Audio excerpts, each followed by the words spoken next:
पिछले कुछ वीडियोस के अंदर हम लोग पावर इक्वेशन के बारे में बात कर रहे थे सिंक्रोनस मशीन की, जिसके अंदर हमने ये देखा कि डेवलप्ड पावर कैसे निकालते हैं, आउटपुट पावर कैसे निकालते हैं ऑल्टरनेटर के केस में, और मोटर के केस में हमने देखा डेवलप्ड पावर और इनपुट पावर। फिर मैंने आपको ये भी समझाया मैक्सिमम पावर की क्या कंडीशन है, स्टेबिलिटी की क्या कंडीशन है। स्टेबिलिटी की कंडीशन क्या आई थी, delta less than theta S. ठीक है, इसके बाद हमने बात की अगर आर्मेचर रेजिस्टेंस इग्नोर कर दिया जाए तब पावर की इक्वेशन क्या बनती है, ये भी हम लोगों ने देखा। और फिर मैंने स्पेसिफिकली आप लोगों से बात की रिएक्टिव पावर के बारे में, जिसमें हमने देखा under excited, over excited, normally excited, ये टर्म्स का मीनिंग क्या होता है और इन टर्म्स के हिसाब से किस तरह से जनरेटर और मोटर लैगिंग या लीडिंग पावर फैक्टर पे ऑपरेट करते हैं। अब देखो, अभी तक जो भी इंफॉर्मेशन हमने गेन की है पावर इक्वेशन से, उसके बेसिस पे कुछ ग्राफ ड्रॉ किए जाते हैं सिंक्रोनस मशीन के लिए, जिसे कहते हैं वी कर्व। ठीक है, और एक और ग्राफ हम ड्रॉ करते हैं जिसे कहते हैं इन्वर्टेड वी कर्व। और ये दोनों ही मशीन के लिए ड्रॉ होते हैं for the case of generator as well as the case of motor. तो हमें वी कर्व और इन्वर्टेड वी कर्व के बारे में बात करनी है ऑल्टरनेटर और मोटर दोनों के लिए। ठीक है, तो पहले लिखना the plot of armature current versus the field current for a constant power is called as V curve. Next point, the plot of power factor versus field current at a constant power is called as inverted V curve. तो अपने पास दो तरह के curve आने वाले हैं, V curve और inverted V curve. V curve में प्लॉट करोगे armature current versus field current, और इन्वर्टेड V कर्व में power factor versus field current. लेकिन दोनों ही ग्राफ में कंडीशन क्या है, that load must be constant.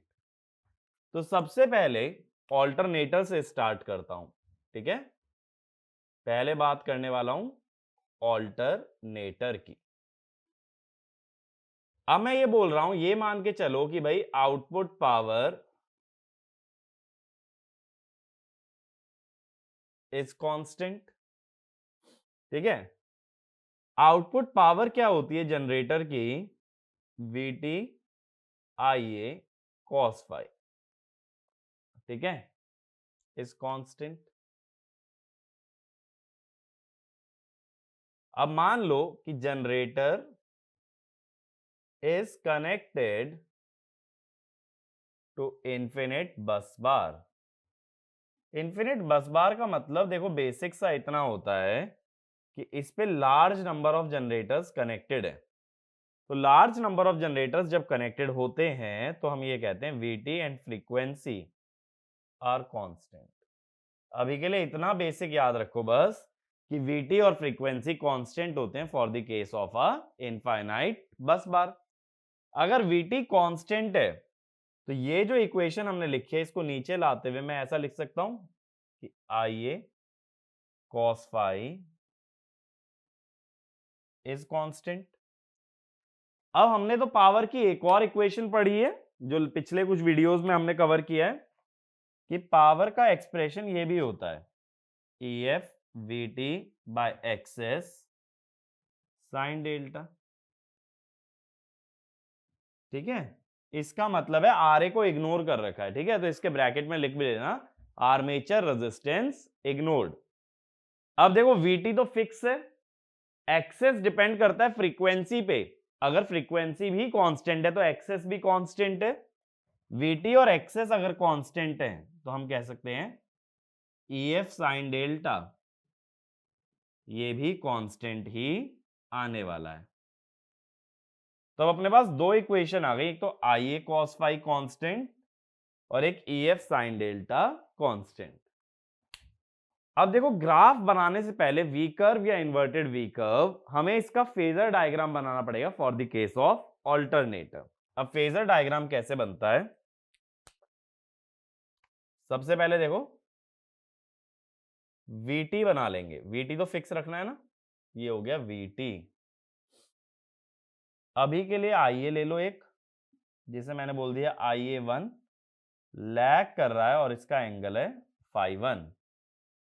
अब हमें क्या पता है कि IA cos φ कांस्टेंट रहना चाहिए, तो cos φ कौन सा कंपोनेंट होगा? वर्टिकल कंपोनेंट, और sin φ हॉरिजॉन्टल कंपोनेंट। तो हम ये बोल देंगे कि करंट का वर्टिकल कंपोनेंट कांस्टेंट ही आना चाहिए IA cos φ। तो इसमें लिखना IA cos φ represents the component of current in the same phase as the voltage or the vertical component which must remain constant। यानी देखो IA cos φ कितना भी IA बदले इतना ही आना चाहिए, दो लाल लाइन के बीच का डिफरेंस। अब हमें क्या पता है जनरेटर के अंदर EMF कैसे निकलता है? अगर RA इग्नोर्ड है तो EF होता है VT प्लस JIA एक्सेस, यही होता है EF। तो JIA का मतलब IA में 90 डिग्री का शिफ्ट, और कैसा शिफ्ट? क्लॉकवाइज या एंटी क्लॉकवाइज? प्लस 90 है इसीलिए एंटी क्लॉकवाइज, ये 90 डिग्री हो गया, ये आ गया IA1 एक्सेस। अब ये दोनों जुड़ के क्या बना देंगे? EMF, तो इसको हमने लिख दिया EF1। अब EMF VT से कितना एंगल लीड करता है? हमेशा डेल्टा, तो ये हो गया डेल्टा1। अब हमारे पास दूसरी कंडीशन और थी कि EF sine delta must be constant.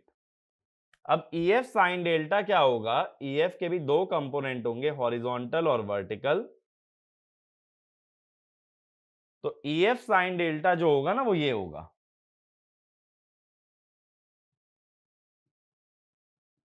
ये कांस्टेंट आना चाहिए, ठीक है? क्योंकि डेल्टा वर्टिकल से एंगल है, तो वर्टिकल कंपोनेंट हुआ कॉस डेल्टा और हॉरिजॉन्टल हुआ साइन डेल्टा। यानी EF का जो फेजर का टिप है वो इस ब्लू लाइन पे ही लाई करे, ऐसे ही IA के फेजर का टिप रेड लाइन पे ही लाई करे।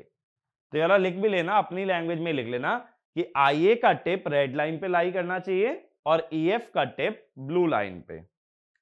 अब देखो एक और EF मैं ले लेता हूं,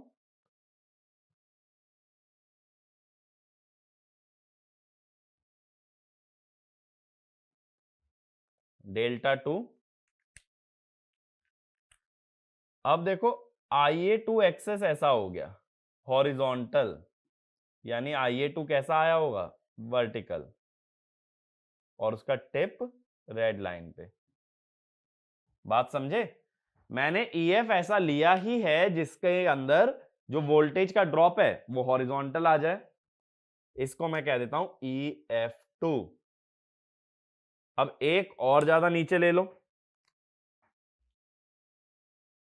मान लो यहां ले लिया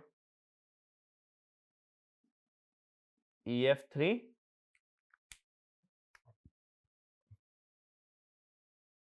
ये आ गया IA3 एक्सेस। अब ये जो IA3 एक्सेस है ये किसी पे परपेंडिकुलर होगा करंट पे, करंट ऐसा होना चाहिए। तो करंट कैसे आ जाएगा? इस टाइप से IA3 और ये एंगल φ3, यानी करंट लीड करने लगा। देखो इस डायरेक्शन में तो बोला मैंने करंट, IA एक्सेस और IA आपस में परपेंडिकुलर आते हैं, तो मैंने IA एक्सेस पे परपेंडिकुलर बनाया, वही हमारा आर्मेचर करंट है। अब देखो हमें प्लॉट क्या करना है? हमें प्लॉट करना है ग्राफ एक आर्मेचर करंट का, और एक ग्राफ हमें प्लॉट करना है किसका? फील्ड करंट का, ठीक है? सॉरी, पावर फैक्टर का। आर्मेचर करंट और पावर फैक्टर दो ग्राफ बनाने, और किसके अगेंस्ट बनाने हैं? फील्ड करंट के अगेंस्ट बनाना पड़ेगा। अब अगर देखो ऐसा करने वाले हो तो ये करो कि फील्ड करंट को ना ग्रेजुअली इंक्रीज करो, IF को ग्रेजुअली इंक्रीज करो। तो हम क्या कहते हैं? as IF increases, as IF increases, जो ईएमएफ आता है वो कितना होता है 4.44 एफ एनपीएच फाइव एम के डब्ल्यू। अब ये जो फाइव एम है ये तो खुद आईएफ के प्रोपोर्शनल होता है, तो इसका मतलब है एज आईएफ इंक्रीजेस जो ईएमएफ है वो ईएमएफ भी बढ़ता है। फील्ड करंट के साथ साथ ईएमएफ भी ग्रो करता है। अब ये जो फेजर हमने बनाया इस पे ध्यान दो, 3 से बड़ा लेंथ है 2 का, 2 से बड़ा लेंथ है 1 का, तो हम ये कह सकते हैं IF3 से बड़ा होगा IF2 और IF2 से बड़ा होगा IF1, क्योंकि EMF भी ऐसे ही बढ़ रहे हैं, 3 से बड़ा आ रहा है 2 और 2 से बड़ा आ रहा है 1। तो अब हमें ये देखना है कि फील्ड करंट बढ़ाते हुए हम थर्ड वाले केस से फर्स्ट वाले केस की तरफ जा रहे हैं, तो चेंजेस क्या क्या आ रहे हैं। पहले चेंजेस में किसके बारे में बात करनी है, आर्मेचर करंट, और दूसरी हमें बात करनी है पावर फैक्टर। अब आर्मेचर करंट को ही देखें, आर्मेचर करंट गया IA3 से IA2 पे और फिर IA1 पे। अगर ये एक राइट एंगल ट्राइंगल की तरह व्यू करो तो राइट एंगल ट्राइंगल में जो परपेंडिकुलर होता है वो स्मॉलेस्ट साइड होती है और हाइपोटेनस जो होता है वो लार्जेस्ट साइड होती है। तो इसका मतलब क्या हुआ, IA3 और IA1 हमेशा IA2 से बड़े ही होंगे। बात सोच के देखो, IA2 वर्टिकल है, अगर ग्राफ में भी देखोगे फेजर में भी देखोगे ये चीज क्लियर समझ आ रही है कि IA3 और IA1 IA2 से बड़े हैं। तो मैं यहां ऑब्जर्वेशन लिख देता हूं, observations IA3 and IA1 sorry are greater than IA2। ठीक है, अब ऐसे पावर फैक्टर की बात कर लो। पहले IA3 3 से 1 की तरफ जा रहे हो ना, IA3 लीडिंग था, IA2 यूनिटी था, VT और IA सेम फेज में थे, और IA1 लैगिंग था। तो मैं कहता हूं power factor 3 lead, power factor 2 unity, power factor 1 lag. तो ये ट्रेंड बन रहा है आर्मेचर करंट और पावर फैक्टर का। अब अगर यही ट्रेंड बनने वाला है तो इससे ग्राफ कैसे ड्रॉ होगा इस पे बात करते हैं। ठीक है, तो ये रिमूव कर रहा हूं। अब देखो IA में क्या समझ आ रहा है कि 3 से 1 की तरफ जाते हुए पहले 2 पड़ेगा, पहले EF3 फिर EF2 और फिर EF1। तो अगर फील्ड करंट को बढ़ा रहे हो, सबसे पहले फील्ड करंट रहेगा IF3, फिर वो हो जाएगा IF2 और फिर वो हो जाएगा IF1। तो 3 वाला करंट ज्यादा, 2 वाला कम, फिर 1 वाला फिर से ज्यादा। तो इसमें लिखना as field current is increase from IF3 to IF1 the armature current first decreases from IA3 to IA2 and then again increases from IA2 to IA1।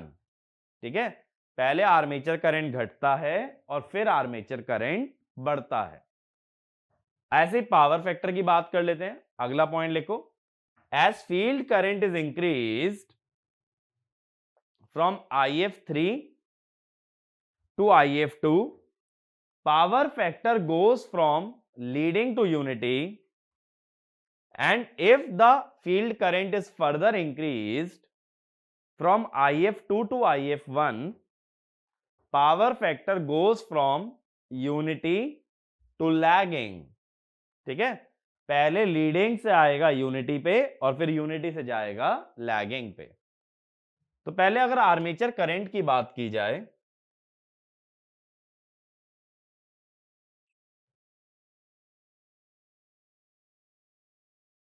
तो हमें ग्राफ बनाना है armature current versus field current. हमने क्या बोला, हमने बोला भाई पहले आर्मेचर करंट घटता है, 3 से 2 पे जाता है और फिर बढ़ता है। तो आर्मेचर करंट पहले घटता है और फिर बढ़ता है। अब ये मान लो ये वाला ग्राफ नो लोड के लिए अगर बना है, ठीक है, अब हम लोग क्या कहेंगे कि भाई ये वाला जो मिनिमम आर्मेचर करंट है वो कौन सा Ia2, तो यहां पे पावर फैक्टर क्या रहेगा, यूनिटी, और यहां पे मशीन को कह सकते हो normally excited. Unity power factor की कंडीशन होती है नॉर्मली एक्साइटेड। नॉर्मल एक्साइटेशन से नीचे होता है अंडर एक्साइटेड, और इससे ऊपर होता है ओवर एक्साइटेड। अब जनरेटर की बात चल रही है, अंडर एक्साइटेशन का मतलब कि एक्साइटेशन कम है, तो आर्मेचर रिएक्शन कैसा होना चाहिए, मैग्नेटाइजिंग, और वो होता है लीडिंग पावर फैक्टर पे।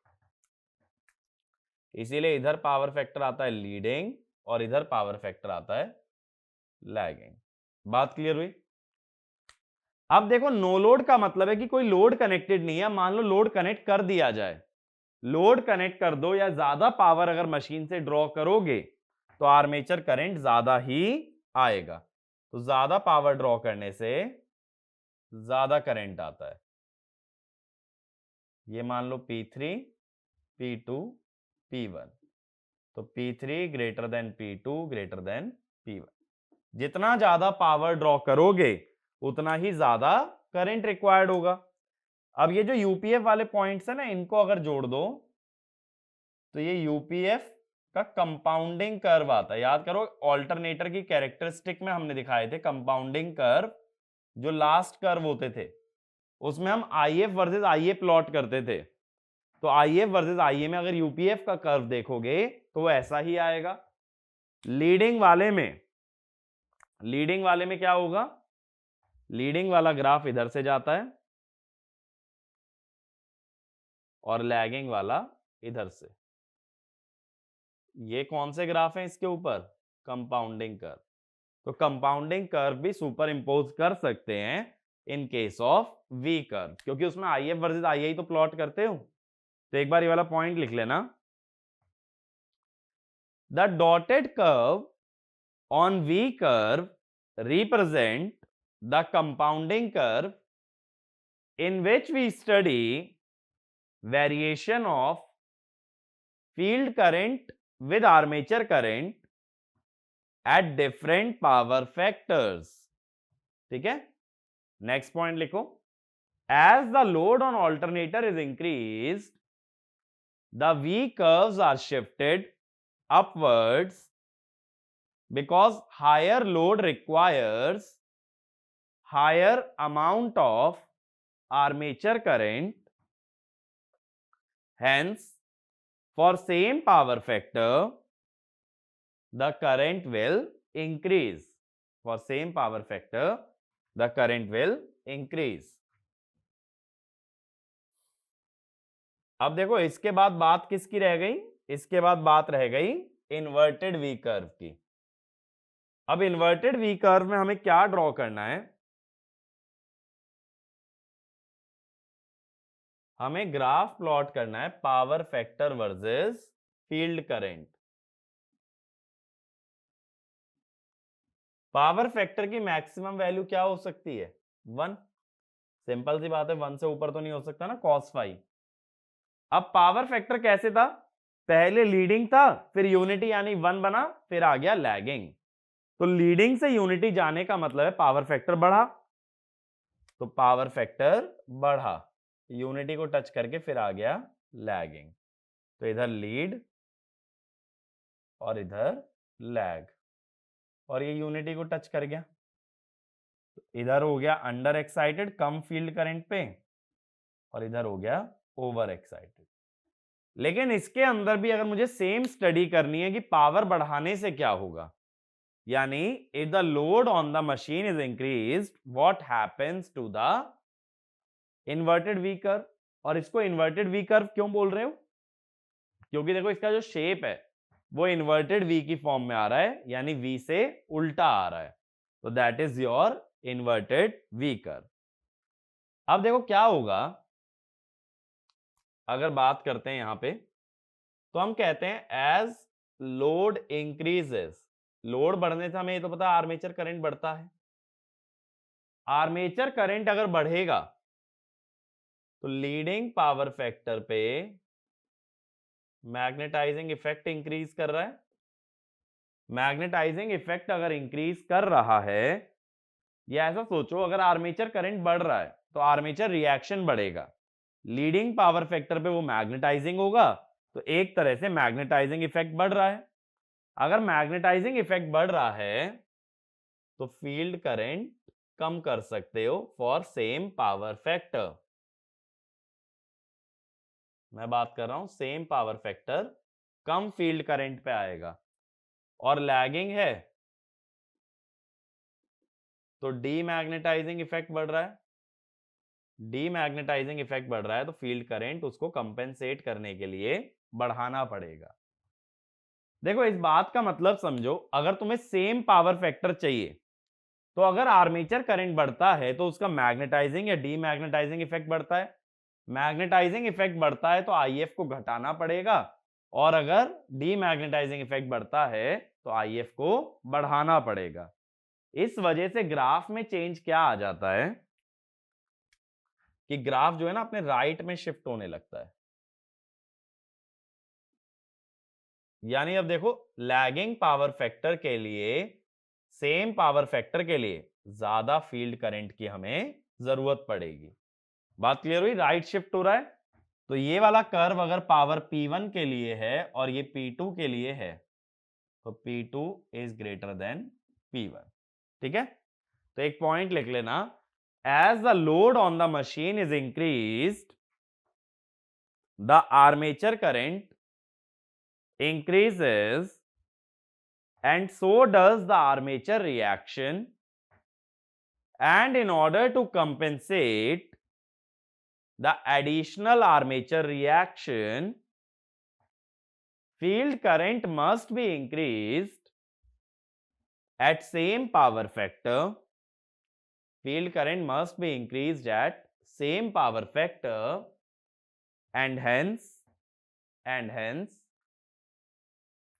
the inverted V curve is shifted rightwards,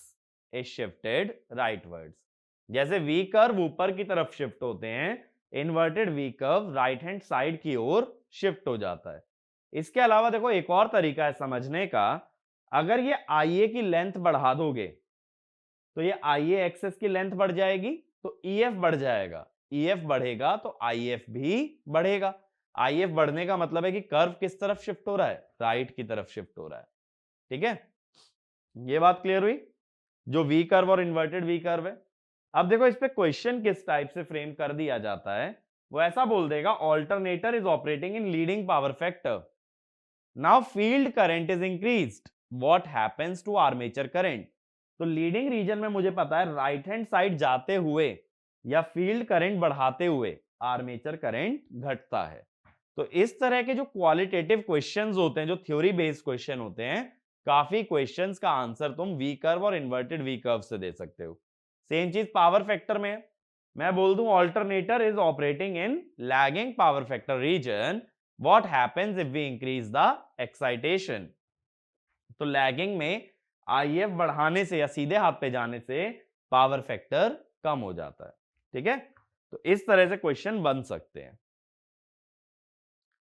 अब ये तो बात हो गई देखो ऑल्टरनेटर की, सेम सारा डिस्कशन हम कर सकते हैं सिंक्रोनस मोटर के बारे में। और ये सब जो कर्व होते हैं ना, ये इंटरव्यू पॉइंट ऑफ व्यू से भी इंपॉर्टेंट रहते हैं। कई बार क्या होता है, जैसे PSU वगैरह का इंटरव्यू होता है या ES का इंटरव्यू होता है या MTech का भी इंटरव्यू होता है, तो तुमसे कर्व ड्रॉ करा लेते हैं कि भाई V कर्व या इन्वर्टेड V कर्व बता दो सिंक्रोनस मशीन के। और खासकर देखो जो भी पावर जनरेटिंग कंपनीज हैं, जैसे NTPC हो गई, तो ये सब कंपनीज का ज्यादातर जो फोकस रहेगा वो तुम्हारे क्वेश्चंस पे रहेगा सिंक्रोनस मशीन से, क्योंकि most of the power generation किससे होता है? सिंक्रोनस से होता है। तो ये लोग क्वेश्चन भी सिंक्रोनस बेस्ड ही पूछते हैं। और वहीं जो पावर ट्रांसमिटिंग कंपनी है जैसे कि पावर ग्रिड कॉर्पोरेशन, तो उसका काम है पावर की ट्रांसमिशन और डिस्ट्रीब्यूशन, तो वो तुमसे ज्यादा क्वेश्चन पूछेगी ट्रांसमिशन लाइन या ये कह लो पावर सिस्टम के रिगार्डिंग। तो इसीलिए जो है ना synchronous machine interview point of view से भी काफी रेलिवेंट हो जाता है, और उसमें V कर्व और इन्वर्टेड V कर्व टॉपिक ये काफी इंपॉर्टेंट है। तो आगे बढ़ते हैं। अब मैं नेक्स्ट बात करने वाला हूं सिंक्रोनस मोटर की। तो देखो, जिन लोगों को ऑल्टरनेटर का एनालिसिस अच्छे से समझ आ चुका है, वो लोग चाहो तो वीडियो पॉज करके ना सेम चीज एग्जैक्टली सेम तरह से डिराइव करने की कोशिश करो। सबसे पहली कंडीशन थी कि पावर कांस्टेंट रखनी होती है वी कर्व और इन्वर्टेड वी कर्व में, और पावर होती है VT I A cos phi. Infinite bus bar, IBB लिख रहा हूं, इन्फिनिट बस बार की वजह से वीटी और फ्रीक्वेंसी कांस्टेंट थे, जिससे कि आई ए कॉस फाई भी कांस्टेंट आ गया था। और पावर का दूसरा फॉर्मूला था E F V T by Xs sine of delta, ये भी कांस्टेंट है पावर। तो पावर कांस्टेंट होने से वीटी और एक्सेस तो कांस्टेंट थे, तो ई एफ साइन डेल्टा भी कांस्टेंट आ गया। अब तुम लोग कहोगे कि सर कांस्टेंट तो हमारी आउटपुट पावर थी ना कि इनपुट पावर, और मोटर के लिए ये जो फॉर्मूला है that is for input power and not the output power. तो मेरा ये जवाब होगा कि ये जो मशीन है ये हम लॉसलेस मान के चल रहे हैं, तो इसका इनपुट और आउटपुट पावर सेम होगा। तो एक पॉइंट लिख लेना, while drawing V curve and inverted V curve, we assume the machine to be lossless and hence the input and output powers are equal। ठीक है, अब इसका भी फेजर डायग्राम बनाना है, तो मैं एक इक्वेशन और लिख देता हूं जो कि है ईएमएफ की। मोटर के अंदर ईएमएफ लिखने का तरीका होता है वीटी माइनस जे आई ए एक्सेस, क्योंकि आई ए की डायरेक्शन बदल जाती है ना, तो माइनस जे आई ए एक्सेस। सेम वे में फेजर बनाते हैं।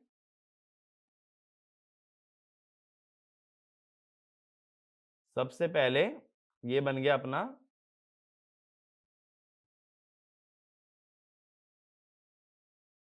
वीटी, ठीक है। पहले की तरह ना आइए इससे लैगिंग ले लो, थोड़ा ज्यादा लैगिंग ले लेते हैं। IA1 eight an angle phi 1। अब पहले की तरह ही मेरा ये क्वेश्चन है कि IA cos फाई कौन सा कंपोनेंट होगा, हॉरिजॉन्टल या वर्टिकल?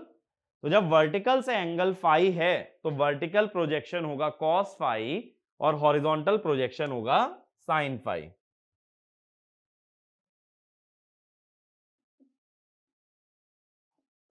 ठीक है, थोड़ा सा ये लाइन हमें ऊपर ड्रॉ करना पड़ेगा।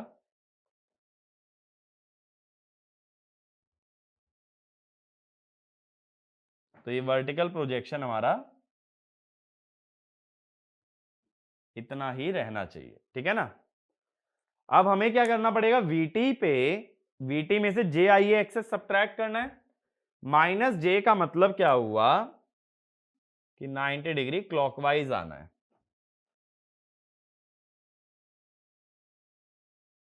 तो इस तरह से आएगा IA1 access.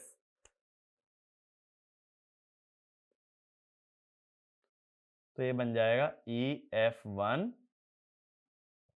Eight an angle delta 1। अब बात यह आती है EF साइन डेल्टा भी कांस्टेंट रखना है। वर्टिकल से इसका एंगल है डेल्टा 1, तो वर्टिकल कंपोनेंट होगा कॉस डेल्टा और हॉरिजॉन्टल कंपोनेंट होगा साइन डेल्टा। तो इसको देखो हॉरिजॉन्टल और वर्टिकल में ब्रेक कर लो, तो ये जो हॉरिजॉन्टल कंपोनेंट आएगा EF sine delta, this must be constant. कहने का मतलब जो भी ईएमएफ की टिप होगी वो ये ब्लू लाइन पे लाई करेगी, पहले की तरह करंट की टिप रेड वाली लाइन पे लाई करेगी, ईएमएफ की टिप ब्लू वाली लाइन पे लाई करेगी। तो मैं एक और ईएमएफ बना देता हूं,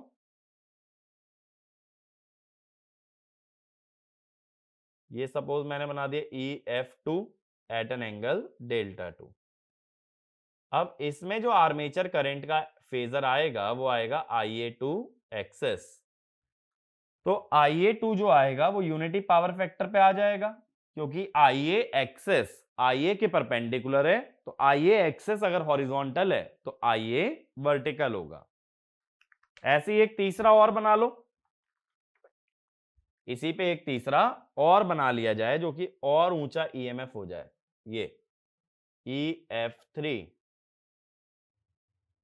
तो ये वाला जो ग्रीन दूसरा फेजर बना रहा हूं ये IA3 एक्सेस होगा।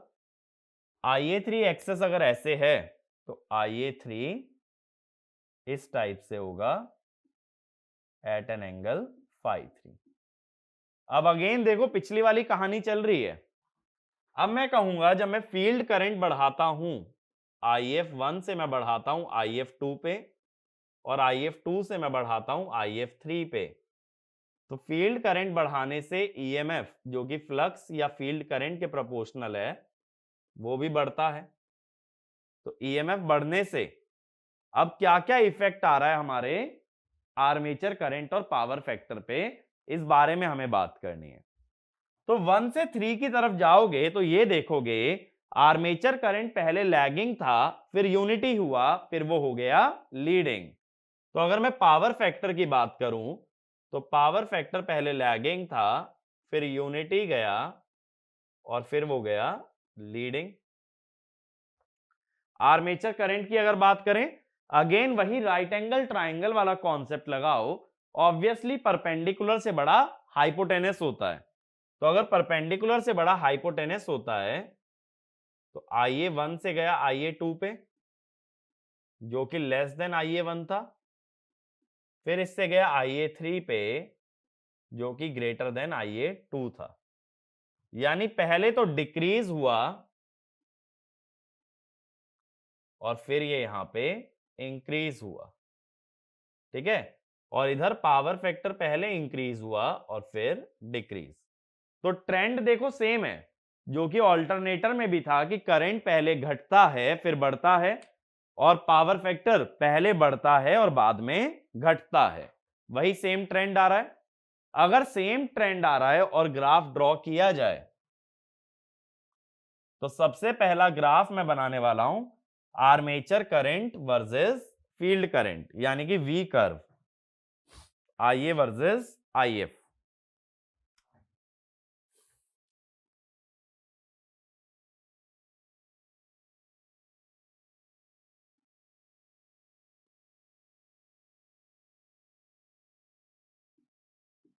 ठीक है, IA वर्सेस IF बनाना है। अब IA पहले डिक्रीज होगा और फिर इंक्रीज होगा, तो वी कर्व का ही शेप बनेगा इस टाइप से। अब ये मान लो ये केस नो लोड का है, पहले की तरह ही बात करो, लोड बढ़ाने से ग्राफ ऊपर की ओर शिफ्ट होता है। ये P3, ये P2 और ये P1, तो P3 greater than P2 greater than P1। अब ये जो मिनिमम वाला पॉइंट होता है, मिनिमम आर्मेचर करंट वाला, ये यूनिटी पावर फैक्टर वाला होता है। तो अगर इसको जोड़ दिया जाए तो ये क्या कहलाता है, मैंने बताया था ना, कंपाउंडिंग कर्व। अब देखो पावर फैक्टर पहले लैगिंग था, यानी इस साइड पे पावर फैक्टर की बात क्या हो रही है, लैगिंग, और इस साइड पे बात हो रही है लीडिंग। तो चाहो तो तुम कंपाउंडिंग कर्व और भी बना सकते हो। ये शुरू सारे सेम पॉइंट पे होते हैं, आगे अलग अलग जाते हैं। तो ये लैग के लिए और ये अपना लीड के लिए, तो ये वी कर्व बन गए। अगेन बात वही है, अगर ज्यादा लोड लगाओगे या ज्यादा पावर मोटर से ड्रॉ करोगे तो करंट बढ़ता है, इसीलिए वी कर्व ऊपर शिफ्ट होता है। अब सेम चीज अगर पावर फैक्टर के लिए बनानी है तो देखो पावर फैक्टर में हमें मैक्सिमम वैल्यू पहले से पता होती है कि पावर फैक्टर की मैक्सिमम वैल्यू 1 आ सकती है। अब अगर पावर फैक्टर का ग्राफ बनाओगे तो पहले लैगिंग से यूनिटी जाएगा यानी पावर फैक्टर बढ़ेगा, फिर यूनिटी से लीडिंग जाएगा यानी कम होगा। तो पहले बढ़ता है फिर कम होता है, बट अब पहले क्या होगा, लैग, और बाद में क्या होगा, लीड। जनरेटर में जस्ट उल्टा था, पहले लीड था और फिर लैग था। अब अगेन वही बात है, पावर बढ़ाने से आर्मेचर करंट बढ़ेगा यानी आर्मेचर रिएक्शन बढ़ेगा, तो उसको कंपेंसेट करने के लिए फील्ड करंट की रिक्वायरमेंट भी बढ़ती है। तो फील्ड करंट अगर बढ़ाना है तो कर्व को राइट में शिफ्ट करना पड़ेगा। ठीक है, तो इसमें भी 3 कर्व बना लो, P1 greater than P2 greater than P3। तो ये वाला पॉइंट लिख लेना।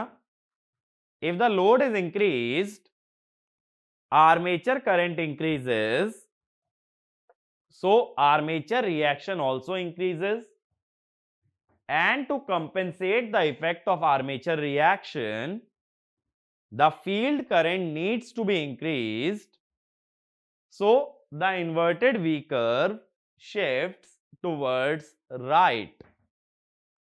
अब दूसरा इफेक्ट देखो क्या होता है, इसमें अलग अलग याद करने की जरूरत नहीं है। जनरेटर और मोटर में मेन डिफरेंस ये होता है कि अंडर एक्साइटेड में जनरेटर होता है लीडिंग, मोटर होती है लैगिंग, और ओवर एक्साइटेड में जनरेटर होता है लैगिंग, मोटर होती है लीडिंग। तो एक बार ये वाला पॉइंट लिखो, the major difference between generator and motor is that generator operates at leading power factor in under excited condition and motor operates at lagging power factor in under excited condition, whereas in over excited condition generator operates at lagging power factor while motor operates at leading power factor. Hence initial power factor in generator is leading and it goes towards lagging, whereas it is opposite for the case of motor। यानी generator में पहले leading power factor दिखाओगे, बाद में lagging, motor में पहले lagging और बाद में लीडिंग। इस वजह से क्या होगा कि ग्राफ सेम रहेगा, बस लैग और लीड एक्सचेंज हो जाते हैं। तो अलग अलग ग्राफ मत याद रखो, ये याद रखो armature current versus field current V curve, power factor versus field current inverted V curve. Load बढ़ाने से वी कर्व अप शिफ्ट होता है और लोड बढ़ाने से inverted V curve right shift होता है। ठीक है, इतनी बातें वी कर्व के अंदर याद रखना, कंसेप्चुअल क्वेश्चंस में काफी काम आता है एनालिसिस के लिए, जहां इंक्रीजेस डिक्रीजेस की बात की जाए। और अगर फिर भी ना कर पाओ तो फेजर डायग्राम इसका बेसिक है, फेजर डायग्राम से भी इसको अप्रोच कर सकते हो। ठीक है ना, तो ये सबसे बेसिक मेथड है सॉल्व करने का इस तरह के क्वेश्चन को यूजिंग द फेजर डायग्राम। तो ये भी ये कह सकते हो कि कैरेक्टरिस्टिक्स का ही एक पार्ट हुआ। ठीक है, बट ये मोटर और जनरेटर दोनों के लिए बनता है। पहले जो भी कैरेक्टरिस्टिक हमने बनाई थी वो सिर्फ जनरेटर या ऑल्टरनेटर के लिए बनाई थी। ठीक है ना, तो इस कर्व के अंदर इतना ही आप लोगों को तैयार करना है। इंटरव्यू पॉइंट ऑफ व्यू और कंसेप्चुअल पॉइंट ऑफ व्यू से इंपॉर्टेंट है, इसमें numerical as such directly frame नहीं हो सकता। ठीक है, तो आगे की बातें नेक्स्ट वीडियो में करेंगे। इस वीडियो के लिए इतना ही। Thank you.